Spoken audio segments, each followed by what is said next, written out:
Por primera vez en la historia de Bolivia, tendremos segunda vuelta electoral. Esta contienda nos encuentra en una severa crisis económica, con alto grado de probabilidad de convertirse en una hiperinflación o mínimamente de profundizarse severamente. Tenemos que hacer largas colas para cargar combustibles, hay escasez de dólares y muchos otros problemas que vamos sufriendo en el día a día. En ese contexto, nos acompaña el día de hoy Mauricio Ríos, un conocido economista liberal. Él apoya las ideas liberales, las abraza, apoya gobiernos como el de Javier Milei, políticas de choque para la solución de los conflictos.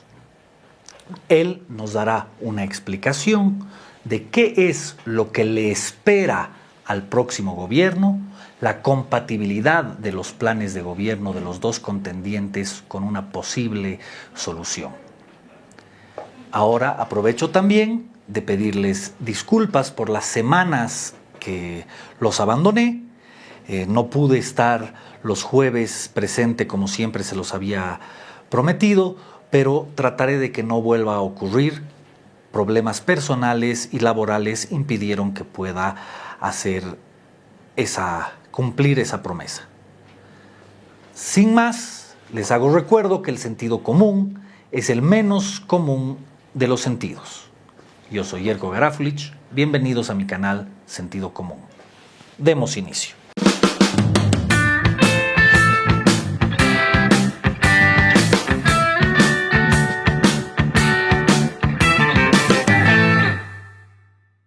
Mauricio, bienvenido, mil gracias por estar aquí, darme unos minutos de tu ajetreada agenda.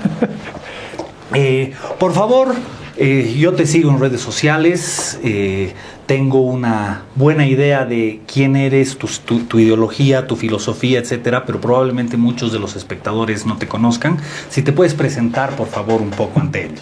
Gracias por la invitación, primero encantado de estar acá. Siempre trato de darme algún tiempo para charlar con los amigos y más aún de estas cosas que me has planteado y demás. ¿Quién soy? Soy un economista cochabambino formado en Cochabamba, después formado en Santiago, Chile, formado en la Universidad Rey Juan Carlos de Madrid, con una filosofía muy concreta que es la liberal, y además formado en la economía de la escuela austriaca, que no hasta hace no mucho tiempo era la cosa más excéntrica y extraña que uno podía encontrar, pero así como existe la escuela de Cambridge, la escuela de la escuela de Chicago y demás, también existía la escuela austriaca, o como nació originariamente como la escuela de Viena. Y encontré en esta escuela de pensamiento económico, que es mucho más antigua de lo que cualquiera se podría imaginar. Nos podemos remitir al menos al siglo de oro español, siglo XV y XVI en España. Gracias a esta escuela de pensamiento económico encontré muchísimas respuestas a las preguntas que yo tenía alrededor de, por ejemplo, crisis económicas como la hiperinflación que tuvimos a mediados de los 80, de dónde venía, por qué le quitaron toda a mi familia, por ejemplo, con la revolución del 52 en Cochabamba, qué es lo que había sucedido, qué pasó con la Segunda Guerra Mundial. Tengo un vínculo muy fuerte con lo que pasó con la Segunda Guerra Mundial. Mis mejores amigos o su familia fueron perseguidos por esa clase. Entonces, todo ese tipo de cosas, todo ese tipo de preguntas me llevaron de una u otra forma a la Escuela Austriaca de Economía. Y de una parte ahora, justamente, han surgido todavía más preguntas y más respuestas, etc. Ha sido una bocanada de aire fresco impresionante, un viaje intelectual extraordinario del cual no me puedo desvincular, porque es verdaderamente apasionante. Yo soy un economista al que le gusta muchísimo la teoría al mismo tiempo que la coyuntura. Así que vengo de ese extracto. Si tú quieres, me dedico mucho a la coyuntura, a asesorar a clientes concretamente con formas que pueden encontrar para defender su patrimonio, con la experiencia que tuvo mi propia familia en los años 50, en los años 80, lo que hemos vivido en los últimos 20, 25 en el país y lo que todavía viene. Así que es más o menos a lo que me dedico. Bárbaro. Constantemente te veo en tus redes sociales, en otras entrevistas que te hacen, que si bien tu formación es en economía, también hablas bastante de política. Y en eso quiero centrarnos un poco en la entrevista de hoy, hablar una especie de dos bloques de política, de lo que ha pasado hasta ahora en las elecciones, lo que podemos esperar y lo que le espera al próximo gobernante en lo económico para salvarnos de la crisis si es que se puede. Así es. Así que, Mauricio, quisiera empezar consultándote cuál es tu opinión de los resultados de la primera ronda electoral que hemos tenido el pasado domingo.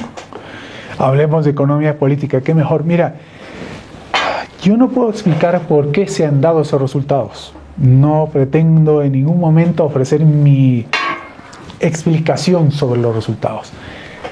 Lo que sí trato de hacer es hacer una descripción de los resultados y qué es lo que puede suceder a partir de esos resultados. Eso es lo que me he estado concentrando recientemente. Y empiezo por el final. Mi conclusión es que lo urgente en este momento es estabilizar la economía a corto plazo, lo cual requiere de cortes quirúrgicos. Pero con los resultados del domingo estamos infinitamente más lejos que hace solo 3 o 4 días de alcanzar la estabilidad económica a corto plazo. Humildemente creo que Samuel Doria Medina concretamente tenía un plan de estabilización de corto plazo, el más aceptable dentro de todos. El otro era el de Tuto, que no me gustaba nada porque es gradualista, eminentemente keynesiano, disparaba la deuda, sin garantías, además de que se fuera a conseguir semejante monto de dinero. Incluso en la pandemia se hablaban de montos considerablemente inferiores y ya era un delirio en mi criterio. Pero ahora nos encontramos con la sorpresa de Rodrigo Paz y Edman Lara. Y me asusta honestamente, porque entre otras cosas, yo sí he seguido a Rodrigo Paz durante todos los debates y campaña y demás. Y algo que me ha llamado la atención siempre de Rodrigo Paz es el poco conocimiento de economía que tiene y la habilidad que tiene para evadir preguntas concretas sobre cómo estabilizaría la economía en el corto plazo. Y peor aún, cuando Edman Lara cobra el protagonismo que cobra. Entre Edman Lara y Rodrigo Paz estoy asustado con lo que podría pasar incluso a corto plazo con la economía, o porque no tienen la capacidad o porque no están concentrados siquiera en esa materia. En cambio, Tuto Quiroga sí sigue teniendo el mismo plan, ¿sabes? No me gusta el plan, pero por lo menos es predecible. Yo sé lo que haría Tuto Quiroga, se equivoque o no. Y su equipo económico, a quien conozco muy bien también. Entonces, yo abiertamente y contrariamente a lo que he hecho nunca, he llamado a la gente recientemente, a los amigos, colegas y quienes puedan confiar en lo que yo pueda opinar nada más al respecto, a que voten por Tuto Quiroga. No necesariamente porque yo piense que tiene el mejor plan económico del mundo, pero por sobre todas las cosas, por lo que representa la falta de pericia, la falta de conocimiento básico, mínimo, elemental sobre economía en Rodrigo Paz y el capitán Lara. Pero mira, yo tengo una opinión un poco divergente a la tuya. No sé cuán profundos serán los conocimientos de Rodrigo en materia de economía. Sin embargo, yo creo que ellos mismos se han sorprendido de los resultados. Y que ellos Rodrigo en particular, estaba apuntando a dar una sorpresa. Sabía que iba a sacar más de lo que las encuestas le daban, pero no esperaba el 32%. Yo creo que estaba esperando salir tercero, cerca del segundo, pero salir tercero, ¿no? Entonces, si ese era su norte, no tenía por qué pelearse con cierto estrato de votantes proponiendo un plan económico más serio, cuando su objetivo principal era concretar una bancada importante, ¿no? Esa es mi opinión, eso es lo que yo creo, a lo que apuntaba, y por lo que creo que no ha trabajado en un plan que otorgue algún tipo de salvataje, más allá de algunas medidas unas medidas semiliberales que todos han implementado en sus planes, reducir impuestos, reducir el Estado, porque todos ya sabíamos que este Estado elefantiásico era una de las principales razones de la crisis que estamos viviendo, ¿no? Entonces, más allá de algunas cuantas cosas, no propuso nada más, y ahora yo creo que ellos mismos se han encontrado en offside. En lo personal, yo no tengo una mala impresión de Rodrigo. Sí, sé que está sentado al lado de la socialdemocracia con la que no comulgo, ¿no? Pero el que sí me asusta mucho es Edman Lara, ¿no? Lo veo, no sé si era un caballo de Troya intencional, pero sí lo veo como un posible caballo de Troya, alguien del que se vayan a apropiar los masistas. ¿Qué opinas tú de eso, de la posibilidad de que Edman Lara o tal vez el propio Rodrigo puedan convertirse en un caballo de Troya? No lo sé, pero es que mira, yo estoy concentrado en la economía. Mira cómo el solo resultado de las elecciones del domingo nos desvían de lo verdaderamente importante que es la economía. Es urgente. Como decía, aquí se necesita un escalpelo muy fino. Y ya nos estamos poniendo a hablar del capitán Lara, que habla y que lo primero que ha hecho ha sido amenazar o al menos advertir a Rodrigo Paz, que sería el presidente, de que si acaso se atreviera a ser corrupto, él mismo lo va a apresar. ¿Pero qué es esto? Esto es nuevamente un pueblo de bárbaros, como lo ha sido los últimos 20 años con el movimiento al socialismo en el poder. Pero que, vamos, insisto, hemos comenzado esta conversación con la idea de que yo estoy aquí para hablar de economía. Se ha hecho un esfuerzo enorme. Ha sido el tema primordial los últimos 6 meses de campaña. Y esto ha volado por los aires el domingo. No se habla ya siquiera de economía. Estamos hablando de lo intransigente, irresponsable y de toda la capacidad que tiene de insultar Edman Lara al adversario y de amenazar y de reconocer que ni siquiera puede controlar la ira. Pero ¿qué es esto? ¿Qué es esto? Es un verdadero cisne negro. Por eso digo, lo que es un cisne negro es imposible de explicar y es a lo que me voy a remitir. Vamos, no me puedo adjetivar más. Sí, exacto. Es decir, ha sido una sorpresa para mí y como ha sido una sorpresa no puedo atreverme a decir por qué hemos llegado a esto.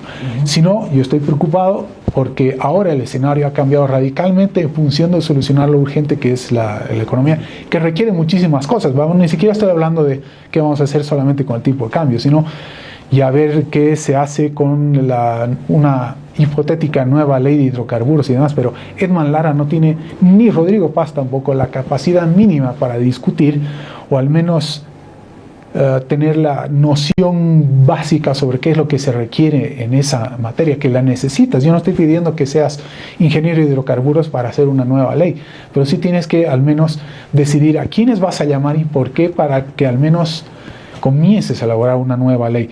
Es que a lo que quiero llegar es, ¿cuál ha sido el criterio del propio Rodrigo Paz para elegir como compañero fórmula a alguien como Edman Lara? Claro. La única respuesta que yo te podría dar es populismo, demagogia, arrastrar votos de gente no preparada que se deja enamorar con un discurso popular, ¿no? O sea, no encuentro otra razón para haber escogido el carisma de Edman Lara, ¿no? Bueno, yo te comento antes de que nos concentremos en tu área, en la economía.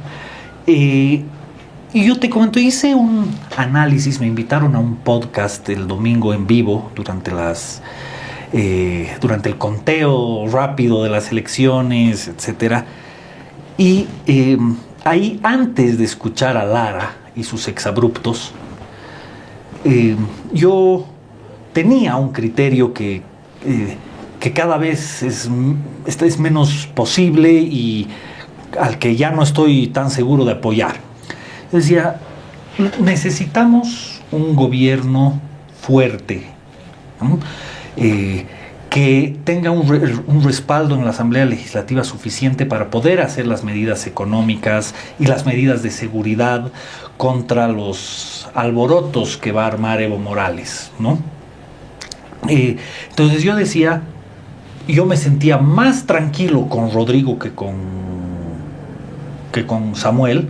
Entonces no fue, en primera instancia no fue una sorpresa, pero no un baldazo de agua fría, ¿no? Yo decía, qué bueno que Tuto pueda hacer un gobierno de coalición con Rodrigo, prácticamente entre los dos ya van a tener 2/3 y poder hacer un gobierno fuerte. Lastimosamente estos gobiernos de coalición obviamente tienen que ceder un poco, ¿no?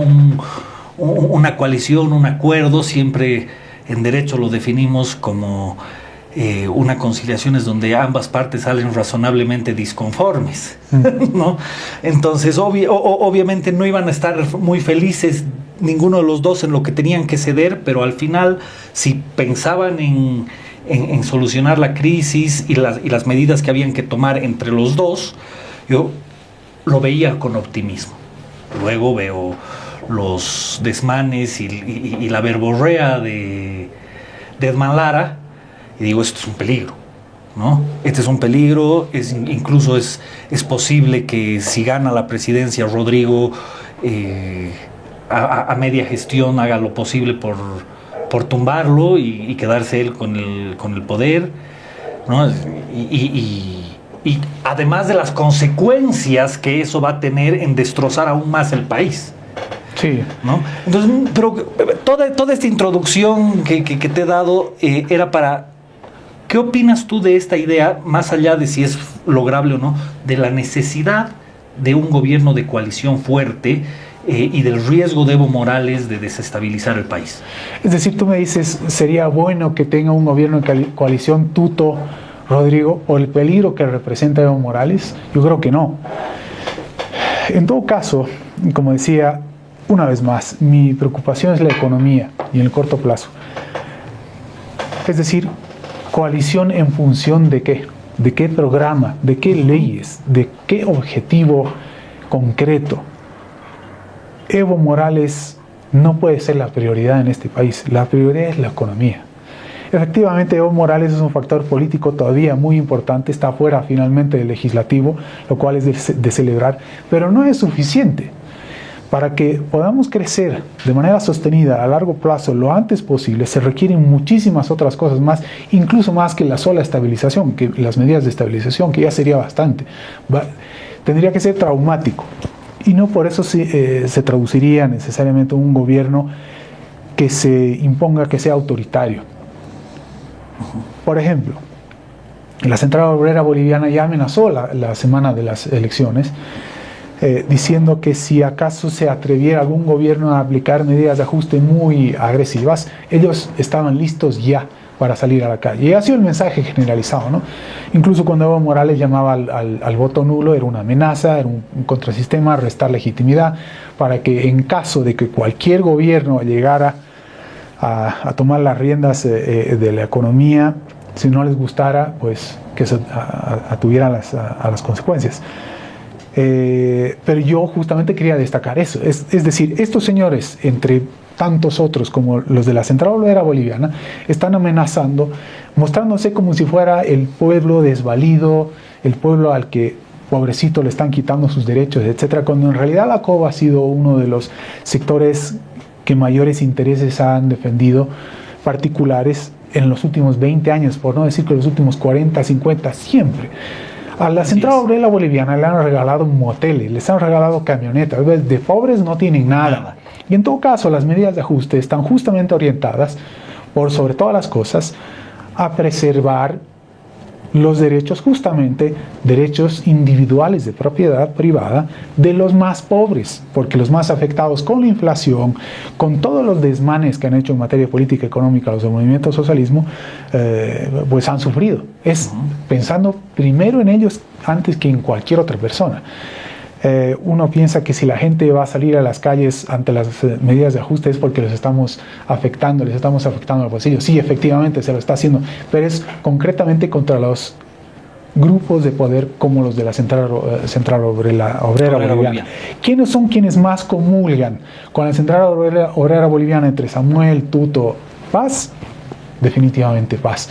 De hecho, en cuanto pasaron las elecciones, quienes le han manifestado su apoyo prácticamente incondicional, probablemente más como para poder manipularlo y condicionarlo que cualquier otra cosa, la Central Obrera Boliviana, los ponchos rojos y masistas, incluso García Linera se mostraba como que le gustó el resultado de Paz Pereira. Entonces, Nuevamente, no sé si porque habrá o no un contubernio entre ellos o no aquí, y por eso se explica el voto, no lo sé. Eso es dibujo libre para quienes ¿Quieren especular? Sí, absolutamente, yo no me voy a meter en eso, pero si le ha gustado, al menos en cierta medida, al movimiento al socialismo y satélites, la victoria de Paz Pereira, es decir, si no ha habido la salida a las calles, la intentona de grandes manifestaciones y demás, como amenazaban durante tanto tiempo, pues era el primer elemento de sospecha. Claro, es una alerta. La primera alerta, por supuesto. Y además, si encima, conforme pasa el tiempo, te das cuenta que Rodrigo Paz ha ganado en los lugares donde típicamente ganaba el MAS, sale García Linera diciendo que Rodrigo Paz tiene el voto que siempre ha sido de Evo Morales, y etcétera. Y encima se descubre que en las listas del PDC hay un montón de masistas o ex-masistas. ¿Y qué cosas más seguirán saliendo? Y ni siquiera hemos hablado todavía de Edman Lara. Porque había elementos de sobra esa misma noche. Y con esto voy cerrando mi respuesta, porque estoy alarmado, verás tú. Me llamaban amigos del exterior. Es cierto lo que están diciendo la práctica totalidad de los medios internacionales de que Bolivia se ha deshecho de la izquierda finalmente luego de 20 años y que finalmente ha virado a la derecha. Nada más alejado de la realidad por todos estos elementos, además de muchos otros que ya he mencionado en otros lugares también, como el hecho de que los más felices de todo esto son los del movimiento de izquierda revolucionaria. De hecho, Jaime Paz Zamora está en la portada, o al menos en la segunda página, del plan de gobierno del PDC. Pero es que, ¿qué tiene que ver el caballero con la necesidad de estabilizar a corto plazo la economía? De hecho, Jaime Paz fue parte de la UDP, que nos llevaron a la hiperinflación del 23.500% entre el 82 y el 85. Pero vamos, sin apresurarme, te digo ya, por cómo están las cosas, al menos hasta el día de hoy, ¿qué fecha es? 21. Esto es la segunda UDP. Todo el mirismo se está rearmando alrededor de Paz Pereira y Edman Lara, felices porque están manteniéndose la izquierda. No sé si en contubernio o no con el socialismo del siglo XXI, pero sigue siendo una izquierda. La izquierda de la coca no es cocaína. La izquierda que trajo a Fidel Castro con honores a Bolivia. Te acordarás que Jaime Paz Zamora lo hizo. Es ese tipo de izquierda. Entonces a mí no me gusta nada.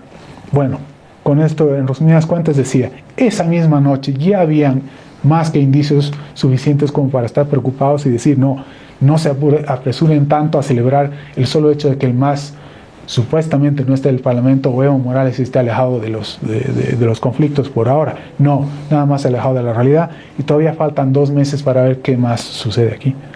Sí, por supuesto, faltan 2 meses y quién sabe cuánto tiempo hasta que puedan lograr algo, si se logra algo en cuanto a la estabilización. Entremos en economía y si nos da algo de tiempo volvemos a recaer un poco en política. ¿Qué le espera al gobierno, sea Rodrigo, sea Tuto Quiroga? ¿Qué le espera en lo económico? ¿Qué va a recibir? Lo que ya hemos tenido hasta aquí, e incluso algo peor, entre otras cosas. Todos ya sabemos esto de la escasez de combustibles, el colapso que está cada vez más cerca, energético, en materia no solamente de combustibles, diésel, gasolina, sino del gas y más aún de la electricidad, porque casi un 70% de la electricidad se produce con gas. Hemos pasado a tener 27 TCFs con el movimiento socialismo inaugurándose hace 20 años en el poder, a menos de 3 TCFs. Es un escándalo la estatización del sector de hidrocarburos. Eso lo tenemos claro. Pero el primer elemento, no lo dudes, es que las cifras que tenemos hoy en día sobre déficit fiscal, deuda, inflación, devaluación monetaria y distintas otras cosas son muchísimo peores a las que las pintan. De hecho, el déficit fiscal con seguridad que es mayor, la deuda considerablemente mayor, el margen para poder pagar la deuda pública externa de corto plazo es mucho menor, los bonos soberanos, el refinanciamiento, cuánto les debemos a empresas internacionales. Todavía tenemos que recibirlos. Ahora, por ejemplo, nada más me refería a los laudos arbitrales de las AFPs y tantas otras cosas más que ya van a ir llegando conforme vayan cambiando un poco al menos los vientos. La Shell ya ha sido la primera en decir, señores, ustedes me deben tanto aquí. Es decir, yo estoy aquí presente y van a salir muchas otras también. Es decir, la cantidad de dinero que se necesitaría para tapar solamente algunos huecos es enorme. Lo primero, déficit fiscal. Es considerablemente más alto, la deuda. A ver si se les ocurre devaluar o no el tipo de cambio nominal, ¿en qué medida lo harían y por qué? ¿Con qué objetivo? ¿Realmente están seguros de hacerlo o no? Etcétera. Todo ese tipo de preguntas hay que plantárselas ayer y tiene que haber respuesta hoy y no para esperar de aquí a 2 meses hasta la segunda vuelta y que recién se les ocurra reunirse para evaluar qué es lo que hay aquí. Ahora mismo se debería estar reuniendo a gente del Banco Central, YPFB, gente del INE, gente de tantas otras dependencias de Hacienda y del sector monetario y demás para decirles, señores, ¿cuáles son las cuentas que tenemos hoy en día? Lo mínimo indispensable para comenzar a trabajar.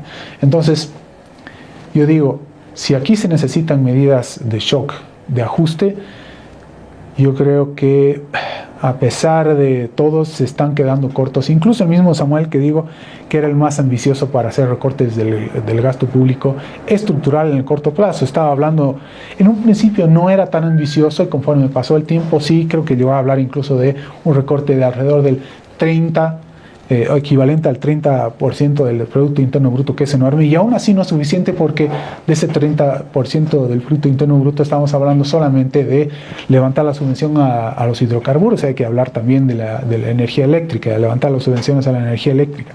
¿Cuál va a ser el efecto? Podemos seguir el resto de la tarde en este asunto, pero entonces, va a ser enorme el desafío. ¿Cuáles serían entonces las medidas indispensables que tendrían que tomar cualquier presidente que salga, Rodrigo o Tuto, si no quiere replicar una UDP? No devaluar. Ahora estamos viendo justamente algunos miristas o amigos de miristas que quieren hablarle al oído a Rodrigo Paz Pereira, porque han encontrado la forma de permanecer en el poder, han estado con todos, con el MNR, con el MAS, con todos en el poder, y están diciendo, esto de que Edman Lara haya copiado ciertas cosas que han dicho algunos liberales como dinamitar la aduana no es lo correcto. En realidad lo que habría que dinamitar es el tipo de cambio. Madre mía, si se les ocurre lo primero por hacer el primer día de gobierno de evaluar el tipo de cambio nominal, lo mínimo que van a tener es muy serios problemas en el sistema bancario y financiero, entre varias otras cosas. Cuando empiezan a hablar o pensar sobre el tipo de cambio, piensan en que es comercio exterior y balanza de pagos, por ejemplo. No, el tipo de cambio tiene que ver con muchísimas otras cosas más, con variables reales. La gente compra dólares para defenderse frente a la inflación, no necesariamente para comerciar con la Argentina, ni realizar contrabando con el Perú, ni nada necesariamente, pero lo hacen principalmente ante el factor riesgo e incertidumbre. Para empezar, entre otras cosas. Pero lo último que yo sugeriría hacer a tal o cual gobierno es devaluar el tipo de cambio nominal. Pero para reducir la presión sobre el tipo de cambio, lo mínimo que hay que hacer es eliminar por completo todo lo que sean controles de precios, y por eso me refiero también a eliminar todo lo que sea subvenciones en el país. Porque impide a la gente poder asignar recursos de la manera más eficiente posible. Los precios son una guía, es el lenguaje que hablan los empresarios para identificar escaseces relativas en la economía para poder asignar recursos. Y las subvenciones distorsionan todo. Absolutamente todo, lo rompe todo y tiene unos alcances con unas dimensiones que muy poca gente se da cuenta. Todo el mundo dice, no, ¿y qué va a pasar con los más necesitados? Ya no tienen gasolina hoy en día. Los más necesitados son los que están haciendo fila 4 días en sus camiones con riesgo de fallecimiento, incluso no exagero, para conseguir diésel y seguir trabajando a la semana. De acuerdo. Ahora, entonces, analicemos los planes concretos. Vamos un poquito con el de Tuto. Tuto propone, entre otras cosas, obtener un crédito de $12,000 millones varios créditos.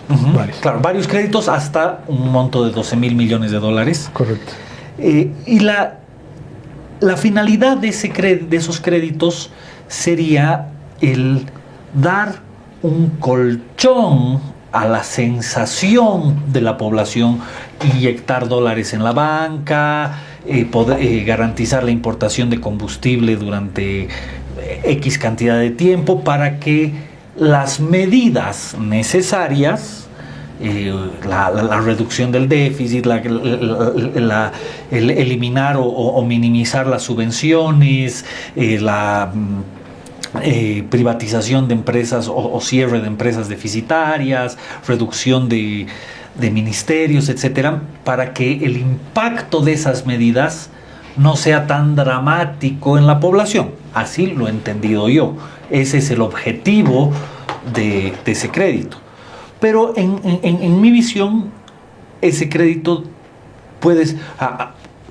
pese a que puede cumplir, sí, en buena medida ese objetivo, también puede ser un arma de doble filo, porque si no logra controlar la crisis en ese tiempo, nos ha hundido peor con una deuda de 12.000 millones de dólares. Correcto, exactamente. Y comencemos con el supuesto de que, supongamos que consiguen en el cortísimo plazo los 12.000 millones de dólares, haciendo una comparativa con Milei, que yo sé que no le gusta nada a Tuto.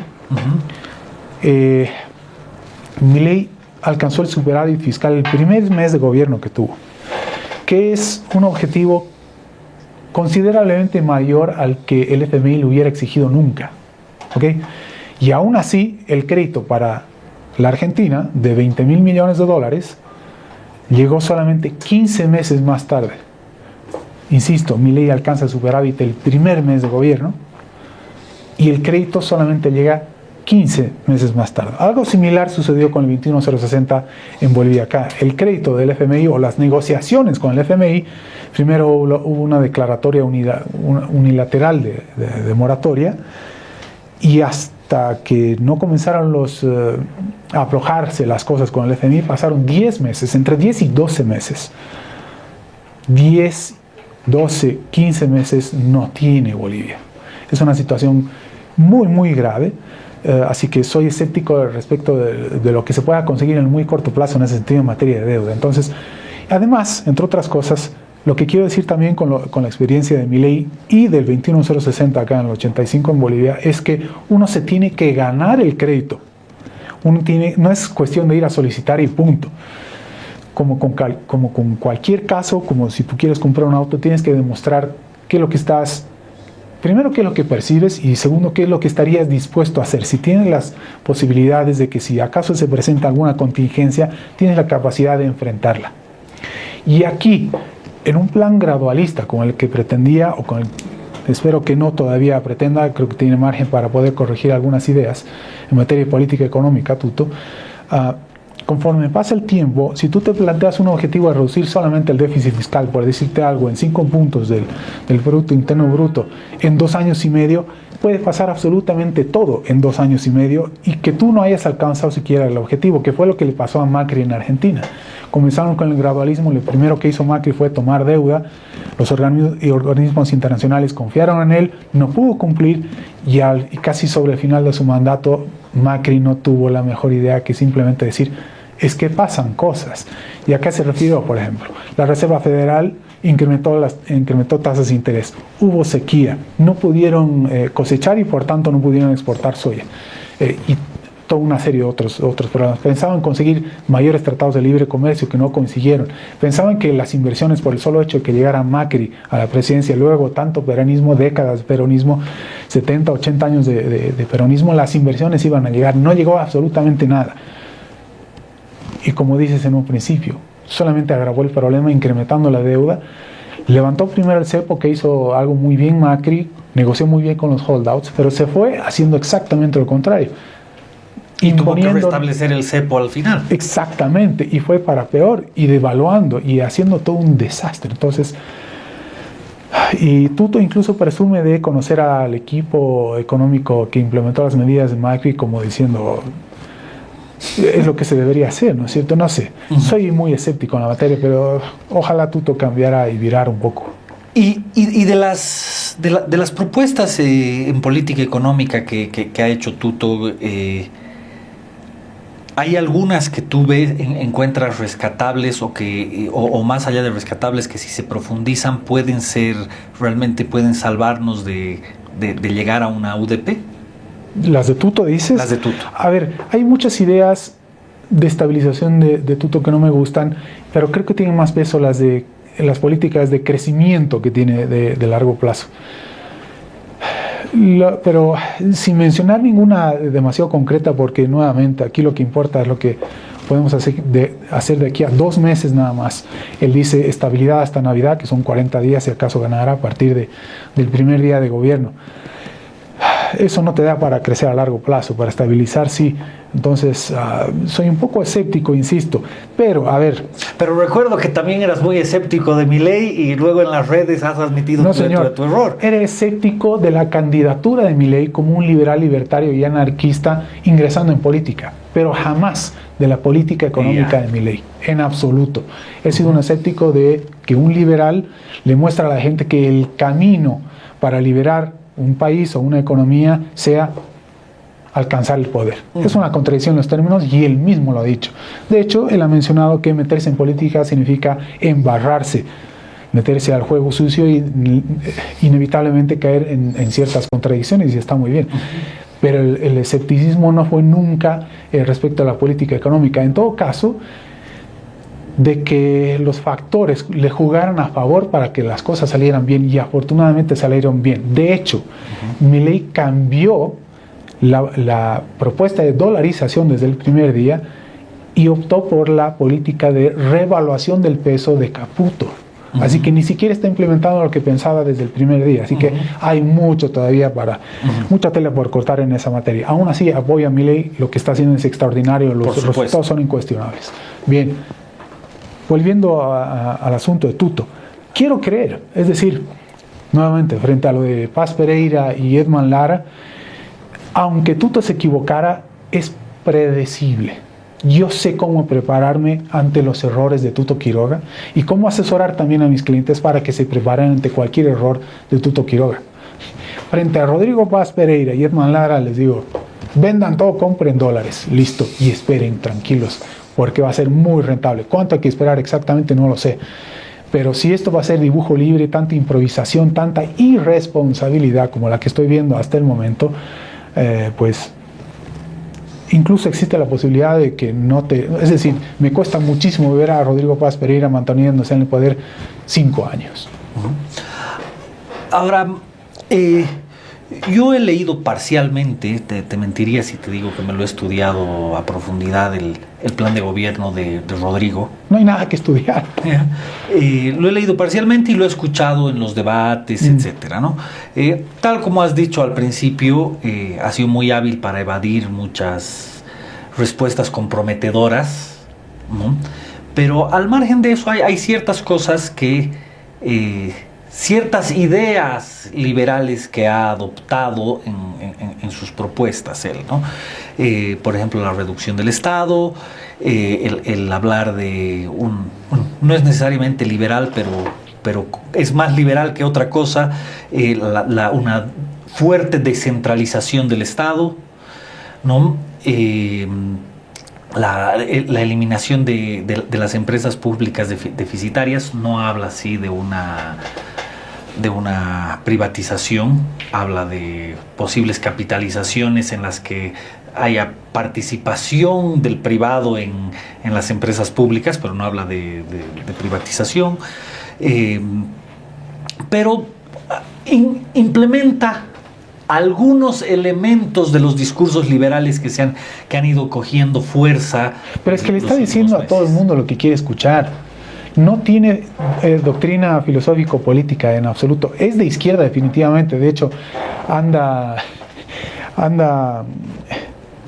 repitiendo las frases del Che Guevara hasta la victoria siempre. ¿Va? Es cualquier cosa esto. No tiene ni pies ni cabeza. Pero aunque así fuera, ¿sabes? Yo dudo muchísimo de que Rodrigo Paz, y mucho menos Edman Lara, sepa realmente en qué se traduce en términos prácticos todo lo que está proponiendo, aquello de todo lo que habla. Por ejemplo, una de sus propuestas más brillantes, yo creo que esa es una propuesta propia y sin copiar, él dice que salir de la informalidad es muy fácil en el país. Tenemos casi alrededor del 80% de informalidad en el país. Es muy fácil. Lo único que tienes que hacer es darle crédito barato a todo el mundo. A mí me llama muchísimo la atención semejante afirmación porque es muy fácil rebatirla.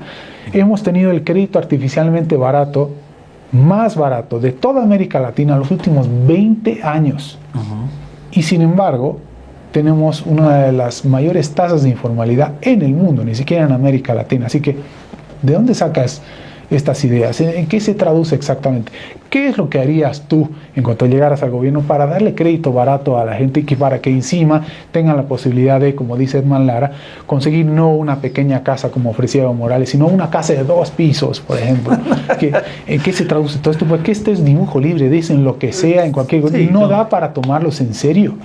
Claro, pero en contraste con ese discurso de Edman Lara, por ejemplo, Rodrigo sí decía hay que quitar todas las trabas para hacerte formal, ¿no? ¿En qué se traduce eso? Que se traduce en la reducción de impuestos, en la reducción de tasas, patentes, burocracia, etcétera, ¿no?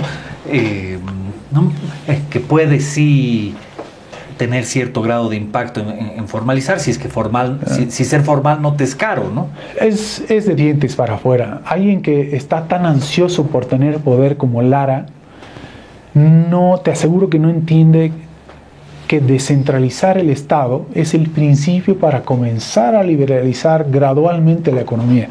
Es reducir poder, pero él lo que más quiere es poder, entre otras cosas, para encarcelar a sus ex compañeros. De acuerdo. Ahora, para redondear y acabar, porque sé que tienes que viajar en un rato Vamos más. bien. ¿Estamos bien en horario? Sí, todavía estamos bien. Para redondear e ir acabando, yo tengo, y ya cayendo nuevamente en política,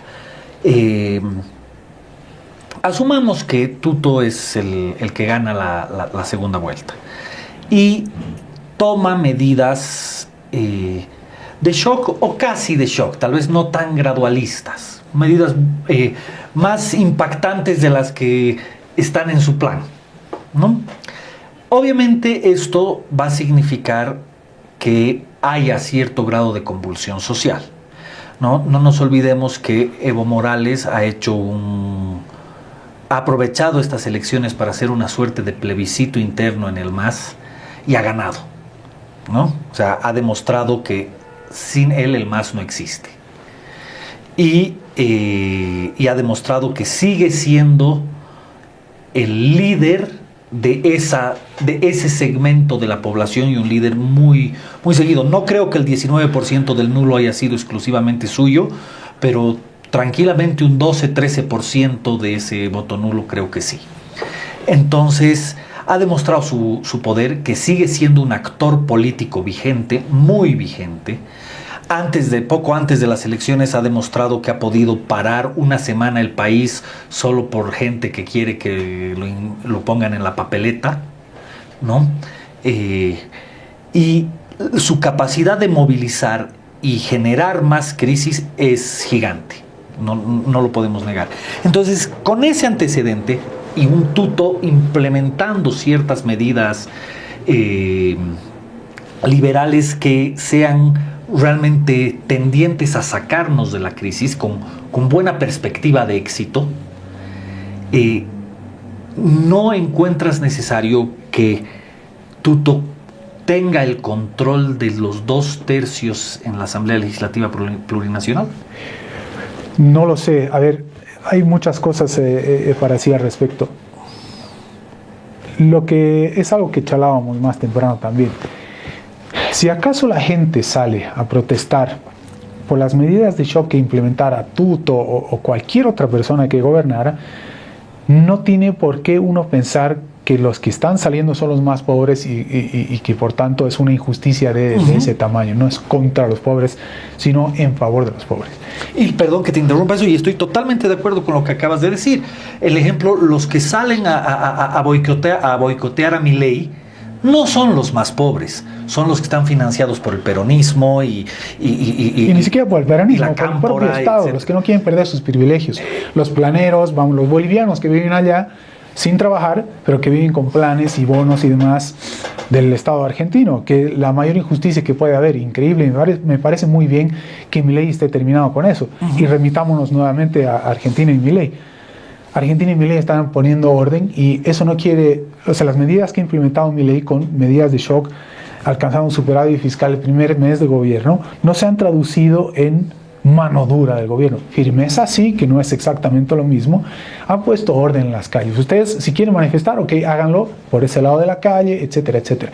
Pero esto de que campeen todos los planeros, que no trabajan y que viven a costa de terceros en la Argentina y que viven finalmente la devaluación para poder financiar ese gasto, pues todo eso se tiene que terminar. Milei es justamente el ejemplo de que se puede implementar políticas de shock legítimas, absolutamente legítimas, y que acaso el que se oponga probablemente sea porque no quiere perder sus privilegios. Pero en Bolivia voy más lejos todavía. Evo Morales se está haciendo identificar como nuevamente el pobre, la víctima, y yo diría más bien quienes salieran a la calle por tratar de no perder sus privilegios son justamente quienes defienden a Evo Morales y todo lo que ha sido el régimen de los últimos 20 años, incluido Arce Catacora. Vamos, nos han robado en la cara y encima van a salir a la calle tratando de condicionarnos para que no les restemos sus privilegios cuando en realidad están viviendo de nuestro propio esfuerzo y trabajo, de lo que les debería tocar a nuestros hijos y nietos, pues que me parece inaceptable. Esto es una cuestión moral, ya ni siquiera de práctica tecnocrática. Y estoy de acuerdo contigo, pero en un pragmatismo absoluto, sea legítima o no la protesta que salga a la calle liderada por Evo Morales con el fin de desestabilizar al gobierno, lo va a hacer. Sí, eso dice la ley, pero eso no lo tiene que decir un economista. Esto pertenece al ámbito de la ley y el orden y el Estado de Derecho. No le compete a un economista, aunque yo tenga mi propia opinión. Tu propia opinión, sí, claro. Pero vamos, si aquí hay Estado de Derecho, no tiene por qué impedirme ir a trabajar a mí. Tan sencillo como eso. Esto no es atribución de un economista. Tengo mi opinión. E incluso he calificado como de inmoral si acaso estos señores tratan de no perder sus privilegios, porque en realidad están viviendo de los impuestos que tú y yo pagamos, y ahí se acaba el asunto. Es decir, no hay que darle mucha más cuerda al asunto. Bárbaro. Mil gracias por tu tiempo, por tu experiencia. Me gustaría tenerte mucho más tiempo. Con todo gusto. Por favor, manténme al tanto cuando vuelvas a La Paz para que podamos coordinar una nueva entrevista, tal vez un poco más larga, donde nos podamos explayar más. Un placer. Gracias por tu invitación. Muchas gracias, Mauricio. Encantado. Ahora es el turno para ustedes. ¿Qué creen que va a ocurrir en este periodo de campaña para la segunda vuelta?